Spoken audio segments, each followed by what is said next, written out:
Welcome to United Report, your daily hub for all things Manchester United. From breaking news to transfer talk and match updates, we've got every red covered. If you live and breathe United, hit subscribe and join the family. Glory, glory, man United. Juventus are going all in for Victor Gyökeres and they're ready to sell half their squad to get him. With Arsenal and Manchester United chasing the Sporting Lisbon striker all summer, Juve have made a shock late bid offering £11 million per year and preparing a 76M plus deal to secure his signature. But there's a catch: they must sell 8 players, including Dusan, Vlahovic and Douglas Luiz, just to afford him. And the drama doesn't stop there. Gyökeres has spoken out, the Sporting president is refusing to budge, and this transfer battle is about to explode. Let's break it all down. Juventus are aiming to sell 8 stars, including Dusan Vlahovic and Douglas Luiz, to finance their eye-watering deal for Victor Gyökeres. The Sporting Lisbon striker has been at the centre of a transfer tug-of-war between Arsenal and Manchester United throughout the majority of the summer.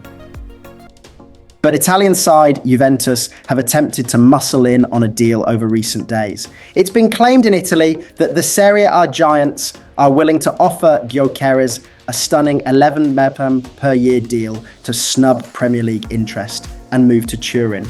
But the club need to bring in some serious funds in order to afford that contract offer, as well as the £80 million plus £10 million in add-ons, £68.1 million plus £8.5 million fee that Sporting are demanding for their star forward. According to Corriere dello Sport, Juventus already have 8 players in mind to potentially sell this summer. Right at the top of that list sit Vlahovic and former Aston Villa star Luiz, who could fetch around £50 million between them. Lloyd Kelly, who was only signed permanently from Newcastle this summer, could also be sold. Samuel Mbangula, Daniele Rugani, Filip Kostic, Mattia Perin and Arkadiusz Milik are all candidates to bid farewell, with Juventus hopeful of earning around £85 million from all of their sales this summer. And while Juve are aiming to invest those funds in a deal for Gyökeres, the Italian side do have alternatives in mind. Former loanee Randal Kolo Muani remains an option, while Jonathan David could also be a bargain signing after leaving Lille at the end of his contract. Italian-based forwards Victor Osimhen and Matteo Retegui have also reportedly been considered, although neither would come cheap. It remains to be seen if Juventus' efforts are enough to convince Gyökeres to move to Italy. But either way, his potential exit from Sporting has turned bitter, with previous reports suggesting he was willing to go on strike in order to force a move away from the club. Gyökeres then took to Instagram to give his side of the story. He wrote, "There is a lot of talks at the moment, most of it is false. I will speak when the time is right." Meanwhile, Sporting president Federico Varandas has confirmed that his side won't be bullied into selling his star forward. Speaking to Record, he said, "One thing you should already know is me better. Threats, blackmail and insults don't work with me. I can guarantee that Victor Gyökeres will not leave for 60M plus a 10, 51, 8, because I never promised him that. This game that the agent is playing only makes the situation worse. To this day, Sporting has not had an offer for Victor Gyökeres, neither today nor last season." In a world where footballers are chasing massive Saudi paydays, Bruno Fernandes just said no to £700,000 a week.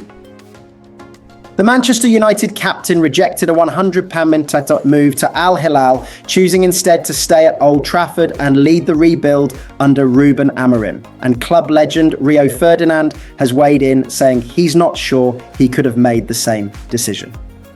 After a dismal 15th place finish in the Premier League, Fernandes could have cashed in and walked away. But instead, he's staying to fight. Let's dive into what this says about Bruno's character and the latest United transfer updates, including Matheus Cunha, Bryan Mbeumo and Victor Gyökeres. Manchester United legend Rio Ferdinand admits he's not sure he'd have been able to reject Saudi Arabia's millions like Bruno Fernandes did. The United captain turned down a £100 transfer to Al Hilal earlier this month, which would have netted him in the region of £700k a week to stay at Old Trafford and lead Ruben Amorim's rebuild. Fernandes, who will soon be 30, decided he didn't want to leave the Premier League for Saudi at this stage of his career, despite United's dismal 2024-2025 campaign, which saw them finish 15th in the top flight and fail to qualify for Europe. And club legend Ferdinand believes that his decision to snub a move away and continue fighting to get United back where they believe they should be tells fans everything they need to know about their talisman. The one thing it says to me, there's a loyalty, the 46-year-old said, speaking exclusively to Mirror Football. And I think that word gets bandied about quite a lot, but we don't really see it often from the club's point of view and the players. And listen, I understand it's a business, but I think he looks at this as pure. I've got unfinished business at United. There's stuff I want to do here. Yes, I've been paid well here. The fans love me, but I think he's in the game of wanting to give back after all he's received. So I've got nothing but respect for him. I would have understood him leaving if he left, 100%. But the fact that he stayed and said, listen, there's stuff for me still to do here, I think it's a testament to him as a person, but also another reason why the managers comfortably give him the armband. And Ferdinand admitted, if I was him, I think I'd have found it difficult to say no. I've got to be honest. One thing that badly hampered United last term was their struggles in front of goal. They have already struck a £62.5 million deal with Wolves for Matheus Cunha as they bid to rectify that issue, with Brentford's Brian Mbeumo now being targeted too. A new number 9 is also on their list, with Victor Gyökeres and Hugo Ekitike both having been mooted as potential arrivals.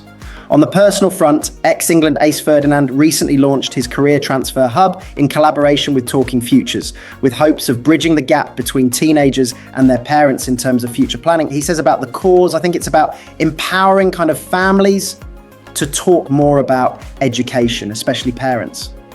I think we're comfortable talking about a lot of things, for example, football, a lot of the time in and around the front room or across the table with your kids, but getting that kind of common ground when you're talking about education, sometimes it's quite difficult. Even I've found it difficult at times. So something like this is definitely a good way in and a good avenue in to kind of having those conversations about what's next in your life. Education-wise, where do you see yourself going? What paths are you looking at? And this is a great, I think, avenue for parents to really kind of touch the paper and go, right, listen, here we go, and start walking their kids down the right path, giving them a little bit of autonomy over it, but also guide them a little bit at the same time. So I wish I'd had this when I was younger, although I had football, which I was quite fortunate with. Rio Ferdinand has partnered with Talking Futures to launch the Career Transfer Hub, giving parents access to information on their child's education options, just like football agents have transfer insiders, negotiation teams, and career scouts. You can find out more here. Ruben Amorim hasn't even taken charge at Manchester United, but already the pressure is building to rip up the team. Ex-United coach René Meulensteen has fired a brutal warning, claiming Andre Onana must go, and that United's entire defence needs a major overhaul if they want to challenge for the Premier League title again. Meanwhile, could Marcus Rashford stay and bounce back under Amorim's leadership? Ruben Amorim has been told he must replace Andre Onana if Manchester United are to become a Premier League force once more. Onana has made regular high-profile mistakes after arriving at Old Trafford in an expensive move from Ajax 2 years ago.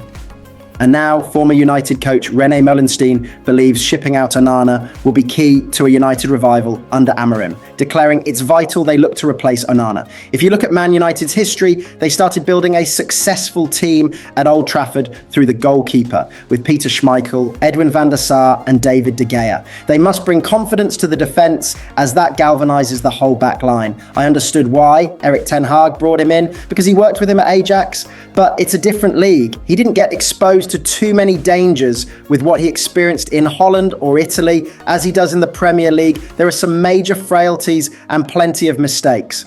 If there is a better goalkeeper available, they should take him. It is not only the quality, they need a strong personality. Having a really good goalkeeper lays the foundations and is massively important. Meulensteen was a first-team coach under Sir Alex Ferguson for the final 5 years of the Scots' Old Trafford reign, playing a part in 3 Premier League title wins. But Meulensteen, speaking exclusively to Tipman Tips, clearly believes United will not be winning any Premier League crown soon, especially with the defensive options Amorim currently has at his disposal. And the 61-year-old Dutchman says Harry Maguire is a symptom of United's deep-seated problems. He explained, Harry Maguire is an interesting one. He's received praise, but it's more to do with others being bad. To be fairly honest, Harry is not up to the standard of the quality and the calibre that United needs, and plenty of examples have shown that. I'm not saying he's a bad player, but he lacks certain aspects of his game defensively that don't meet the standards of Man United. While Molenstein acknowledges that it would be hard to make wholesale changes, he says major upheaval would be ideal, explaining they need a clear out in defence because they're very vulnerable in that position. There are 6 to 7 centre-backs, and most of them are not good enough. There are question marks around all of them. But because the players are on contracts, you can't just offload them. It will be a complete financial disaster. The issue is you cannot just suddenly say to 16 players, see you later, off you go. Who are you going to replace them with? You can get stuck, and that is my biggest worry. But Molenstein would like to see Marcus Rashford have an unlikely second chance under Amorim, saying, I question the fact as to why things broke down so quickly between them. You talk about a boy who bleeds Man United.